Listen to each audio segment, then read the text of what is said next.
In the liquid recovery method, refrigerant is transferred while still in the liquid state. Let's walk through the process. When you're ready to start, make sure the system you're servicing is turned off. Also check that the recovery machine selector knob is set to off and all valves on the manifold are closed. We're using a manifold for this demonstration because it has additional metering and allows us to pull from both the high and low side ports at the same time. Now, connect your manifold to the system being serviced, high side to liquid port and low side to vapor port. Now, connect a 1/4-inch utility hose of your manifold to the suction port of the recovery machine. Finally, connect a hose from the liquid side of the recovery cylinder to the discharge port. You'll want to be sure that the ends with the shutoffs are used at the suction and discharge ports. This is required by law.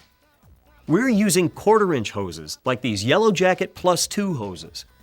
When you're done making all connections, your setup should look something like this.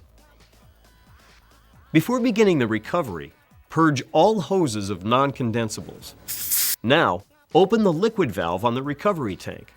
When using the Recover XLT model as shown, you'll need to zero out the scale and monitor it to avoid overfilling.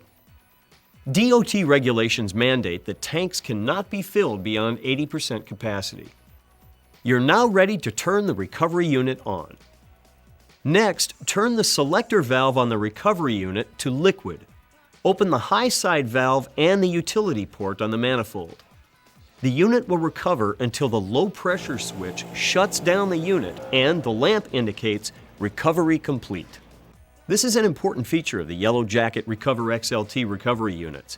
When the pressure in the system reaches the proper vacuum, which varies depending on the type and size of the equipment, the machine simply shuts off automatically. If the pressure were to rise again, the machine would then turn itself back on. This process will continue until the appropriate vacuum level is maintained. Now you can turn the system switch off and turn the selector valve clockwise to off. Now, as you know, you need to purge the recovery system next. Purging clears the recovery unit of refrigerant, reducing the risk of cross-contamination and prolonging the life of your equipment. Because of this, you must purge your unit after every service. The good news is that the Yellow Jacket Recover XLT has an auto purge feature. Here's how it works. You turn the system switch on, and then you turn the selector valve to the purge position. Both the high and low side gauges will equalize and begin to drop into a vacuum.